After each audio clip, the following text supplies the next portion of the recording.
Hello students, welcome back to Edu Talk with Aditya. आज हम start करने वाले हैं एक बहुत ही पावरफुल चैप्टर, अकाउंटिंग इक्वेशन। और मैं आपको ऑनेस्टली बता रहा हूं कि अगर ये चैप्टर समझ लिया तो आपको अकाउंटिंग का 50% सिस्टम ऑटोमेटिकली क्लियर हो जाएगा। यहां एक सिंपल सा फॉर्मूला है, assets equals to liabilities plus capital, और बस इतने से फॉर्मूले से पूरा डबल एंट्री सिस्टम खड़ा है। ये ड्यूअल एस्पेक्ट कॉन्सेप्ट पर बेस्ड है, मतलब हर ट्रांजैक्शन के दो इफेक्ट्स होंगे। और सबसे इंपॉर्टेंट बात कि इक्वेशन कभी भी इम्बैलेंस नहीं होगी। आज हम इसे इतना सिंपल कर देंगे कि बिल्कुल बेसिक लेवल का स्टूडेंट भी पूरी तरह समझ सकता है। तो शुरू करते हैं। सबसे पहले डेफिनेशन को समझते हैं। अकाउंटिंग इक्वेशन कहता क्या है? यह कहता है कि बिजनेस के टोटल एसेट्स हमेशा इक्वल होते हैं कैपिटल प्लस लायबिलिटीज के। मतलब बिजनेस के पास जो भी चीजें हैं, कैश, फर्नीचर, स्टॉक, बिल्डिंग, ये सब एसेट्स हैं। अब सवाल ये है कि ये आए कहां से? दो ही सोर्स हो सकते हैं, या तो ऑनर ने पैसा लगाया, वो है कैपिटल, या किसी आउटसाइडर से लिया, वो है लायबिलिटी। इसीलिए लॉजिकली देखो कि एसेट्स कभी भी अकेला एग्जिस्ट नहीं कर सकता। हर एसेट के पीछे या तो ऑनर का पैसा है या आउटसाइडर का पैसा है। इसीलिए फॉर्मूला परफेक्ट बैलेंस है, assets equals to capital plus liabilities. अब इसके तीनों कंपोनेंट्स को समझते हैं। सबसे पहले एसेट्स। एसेट्स वो रिसोर्सेज हैं जो बिजनेस ओन करता है और जिनमें इकोनॉमिक वैल्यू होती है, जैसे cash, furniture, building, debtors, stock, ये सब एसेट्स हैं। Next capital. कैपिटल ऑनर का क्लेम होता है बिजनेस पर, मतलब ऑनर ने जो इन्वेस्ट किया है वो कैपिटल है। बिजनेस में जो प्रॉफिट अर्न हुआ वो कैपिटल में ऐड होगा, और अगर ऑनर ने पर्सनल यूज के लिए पैसा निकाल लिया, वो ड्रॉइंग्स है, तो कैपिटल कम हो जाएगा। वहीं बात करते हैं लायबिलिटीज की। अब लायबिलिटीज आउटसाइडर्स का क्लेम है, जैसे क्रेडिटर्स जिन्होंने गुड्स दिए और पैसे उसे लेने हैं। बैंक लोन मतलब बैंक का पैसा।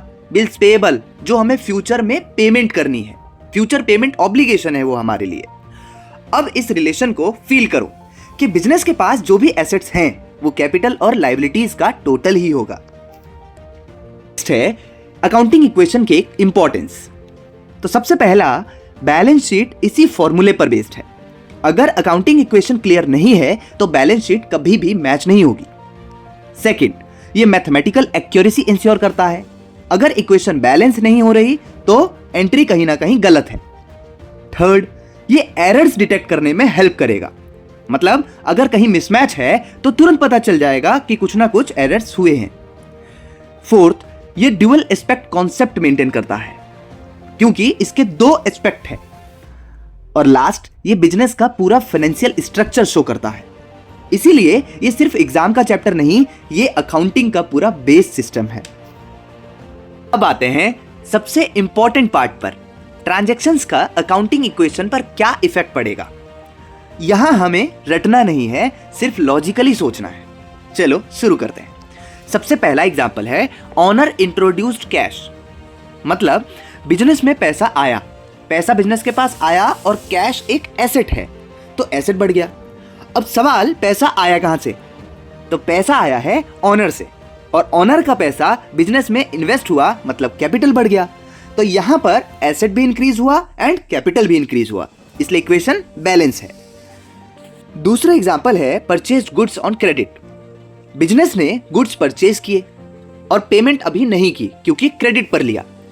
अब गुड्स बिजनेस में आया, मतलब स्टॉक इंक्रीज हुआ, और स्टॉक एक एसेट है, मतलब एसेट बढ़ गया। अब पेमेंट बाद में करनी है, मतलब बिजनेस पर ऑब्लिगेशन आ गया, और ये ऑब्लिगेशन क्या है? ये लायबिलिटी है, तो क्रेडिटर बन गया, मतलब लायबिलिटी इंक्रीज। इसीलिए इस केस में asset increase and liability increase. Example 3 देखो।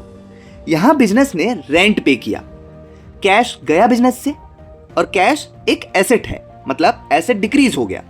वहीं रेंट एक एक्सपेंस है, और एक्सपेंस होने से प्रॉफिट कम होता है, और प्रॉफिट कैपिटल का पार्ट होता है, तो इनडायरेक्टली कैपिटल डिक्रीज हो गया। और यहां क्या हुआ? एसेट डिक्रीज और कैपिटल भी डिक्रीज। चौथे एग्जांपल में पे क्रेडिटर को किया गया है, मतलब बिजनेस ने क्रेडिटर को पेमेंट कर दिया, मतलब कैश गया मतलब एसेट डिक्रीज, और साथ ही क्रेडिटर की लायबिलिटी भी खत्म हो गई, तो लायबिलिटी भी डिक्रीज। इस केस में asset decrease and liability decrease. Example 5 देखो, इसमें क्या है कि परचेज फर्नीचर फॉर कैश, मतलब फर्नीचर खरीदा कैश में। फर्नीचर बिजनेस में आया, फर्नीचर एक एसेट है तो इंक्रीज हो गया। वहीं कैश बिजनेस से गया तो कैश भी एक एसेट है, वो डिक्रीज हो गया। यहां एक एसेट बढ़ा और एक एसेट कम हुआ, बट टोटल एसेट्स अभी भी सेम है और कैपिटल और लायबिलिटी में इसका कोई भी चेंज नहीं आया, सिर्फ एसेट का फॉर्म चेंज हुआ। वहीं नेक्स्ट एग्जांपल है प्रॉफिट अर्न्ड। अब बिजनेस ने प्रॉफिट अर्न किया, मतलब प्रॉफिट डायरेक्टली ऑनर का बेनिफिट है। प्रॉफिट कैपिटल में ऐड होता है तो कैपिटल इंक्रीज हो गई यहां पर। वहीं प्रॉफिट यूजुअली एसेट इंक्रीज से आता है, जैसे कैश या डेटर इंक्रीज हो गए, इसीलिए एसेट इंक्रीज तो कैपिटल भी इंक्रीज। तो इस केस में asset increase and capital increase. Example 7 देखो, ड्रॉइंग्स। ऑनर ने पैसा निकाला, मतलब कैश डिक्रीज हो गया बिजनेस से। कैश डिक्रीज मतलब एसेट डिक्रीज, और वहीं ऑनर का क्लेम भी कम हो गया। उसने जो कैपिटल दी थी उसमें से कैश निकाल लिया, तो अब ऑनर का क्लेम कम हो गया, मतलब कैपिटल डिक्रीज। यहां एसेट डिक्रीज और कैपिटल डिक्रीज। तो अब देखते हैं एक न्यूमेरिकल क्वेश्चन। क्वेश्चन में दिया हुआ है A commenced his cloth business on 1st April with a capital of 30,000 rupees. On 31st March 2021, his assets were 50,000 and liabilities were 10,000. And हमें इसमें क्लोजिंग कैपिटल निकालनी है and profits earn during the year निकालना है। तो हमें क्या क्या गिवन है? हमें ओपनिंग कैपिटल गिवन है 30,000, वहीं एसेट्स गिवन है 50,000 और लायबिलिटीज गिवन है 10,000। अकाउंटिंग इक्वेशन का फॉर्मूला क्या है? इक्वेशन कहती है assets equals to liabilities plus capital. तो 50,000 प्लस 10,000 प्लस कैपिटल, क्योंकि लायबिलिटीज 10,000 गिवन थी, एसेट्स 50,000, तो कैपिटल कितना बचा? 40,000। अब opening 30,000 and closing capital 40,000। Now difference क्या है? 10,000। तो यही डिफरेंस प्रॉफिट है। नेक्स्ट इलस्ट्रेशन देखते हैं। Calculate total liability if creditors at the end is 50,000, owner's capital in the beginning is 60,000, revenue during the period is 70,000 and expenses during the period are 75,000. Also calculate amount of owner's capital at the end. अब हमें क्या क्या given है? हमें creditors at the end given है 50,000। Second thing, owner's capital, revenue और expenses. अब हमें टोटल क्लोजिंग कैपिटल का फॉर्मूला याद रखना है। क्लोजिंग कैपिटल का फॉर्मूला है ओपनिंग कैपिटल प्लस प्रॉफिट या रेवेन्यू माइनस एक्सपेंसेस। अब इस केस में हमें ओपनिंग कैपिटल 60,000 गिवन है, रेवेन्यू 70,000 एंड एक्सपेंसेस 65,000। तो इसी इक्वेशन के अकॉर्डिंग क्लोजिंग कैपिटल का अमाउंट 65,000 आएगा। अब क्रेडिटर्स 50,000 रुपए दिए हुए हैं and total liability equals to capital plus liability, मतलब क्रेडिटर्स। अब यहां पर 65,000 कैपिटल है एंड 50,000 क्रेडिटर्स हैं, तो दोनों को ऐड करने के बाद 1,15,000 हमारी टोटल लायबिलिटी हो जाएगी। अब हमारे पास एक और क्वेश्चन है जिसमें हमें हर ट्रांजैक्शन के लिए नेचर ऑफ अकाउंट्स बताने हैं और कौन सा अकाउंट डेबिट होगा और कौन सा अकाउंट क्रेडिट होगा ये बताना है। मैं यहां आपसे एक रिक्वेस्ट करूंगा कि सिर्फ आंसर मत देखना, हर ट्रांजैक्शन में सोचना कि बिजनेस में क्या आया, बिजनेस से क्या गया, किसका क्लेम बढ़ा, क्या कम हुआ। तो चलें शुरू करते हैं। सबसे पहला है Ganesh started business with cash 2 lakh rupees. मतलब ऑनर ने बिजनेस स्टार्ट किया और कैश इंट्रोड्यूस किया, मतलब बिजनेस में कैश आया। कैश क्या है? एसेट। तो एसेट इंक्रीज हो रहा है और एसेट इंक्रीज मींस डेबिट। अब पैसा कहां से आया? ऑनर से। तो ऑनर का इन्वेस्टमेंट बढ़ रहा है और ऑनर का अकाउंट क्या है? Capital account. तो यहां पर कैपिटल इंक्रीज तो क्रेडिट। तो एंट्री क्या होगी? Cash account debit, capital account credit. वहीं पर दूसरा एग्जांपल है purchased goods for cash rupees 60,000। मतलब बिजनेस ने गुड्स खरीदे और कैश दिया। गुड्स खरीदना मतलब परचेजेस अकाउंट यूज होगा। परचेजेस क्या है? एक्सपेंस। तो एक्सपेंस जब इंक्रीज होता है तो डेबिट। कैश गया और कैश क्या है? एसेट।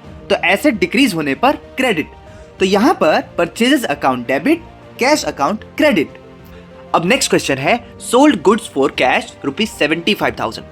अब इसमें गुड्स बेचे और कैश मिला। कैश आया, एसेट इंक्रीज, और asset increase means debit. Sale हुई है, सेल्स क्या है? इनकम, तो इनकम इंक्रीज होने पर क्रेडिट, तो cash account debit, sales account credit. Next, purchase goods from Nakul on credit ₹80,000। Goods आए लेकिन पेमेंट अभी नहीं दी, तो परचेजेस तो बढ़ गया, एक्सपेंसेस इंक्रीज। एक्सपेंस इंक्रीज होने का मतलब डेबिट, बट पेमेंट बाद में देनी है, नकुल क्रेडिटर बन गया। क्रेडिटर क्या है? लाइबिलिटी। लाइबिलिटी इंक्रीज होने पर क्रेडिट करते हैं, तो यहां पर परचेजेस अकाउंट डेबिट और नकुल अकाउंट क्रेडिट। नेक्स्ट देखो, sold goods to Bhushan on credit ₹50,000। Goods बेचे लेकिन पैसा अभी नहीं मिला, भूषण हमारा डेटर बन गया। डेटर क्या है? एसेट, और एसेट इंक्रीज होने पर डेबिट। सेल हुई तो इनकम इंक्रीज हुई, और इनकम इंक्रीज होने पर क्रेडिट, तो भूषण अकाउंट डेबिट और सेल्स अकाउंट यहां पर क्रेडिट। नेक्स्ट देखो, पेड कैश टू नकुल ₹20,000। अब यहां हमने नकुल को पेमेंट कर दी, कैश गया, एसेट डिक्रीज हो गया, क्रेडिट, और नकुल का अमाउंट कम हो गया, मतलब लायबिलिटी डिक्रीज हो गई, और लायबिलिटी डिक्रीज होती है तो हम उसे डेबिट करते हैं, तो Nakul account debit, cash account credit. Next है received cash from Bhushan ₹10,000। Bhushan ने पैसा दे दिया, कैश आया, एसेट इंक्रीज हुई तो डेबिट होगा, और भूषण का बैलेंस कम हुआ, मतलब डेटर कम हुआ, एसेट डिक्रीज होने पर क्रेडिट हुआ, तो कैश अकाउंट डेबिट और भूषण अकाउंट क्रेडिट। नेक्स्ट देखो, पेड सैलरी ₹20,000। अब सैलरी पे की है, मतलब सैलरी क्या है? तो सैलरी एक्सपेंस है, और एक्सपेंस इंक्रीज होने पर डेबिट करते हैं।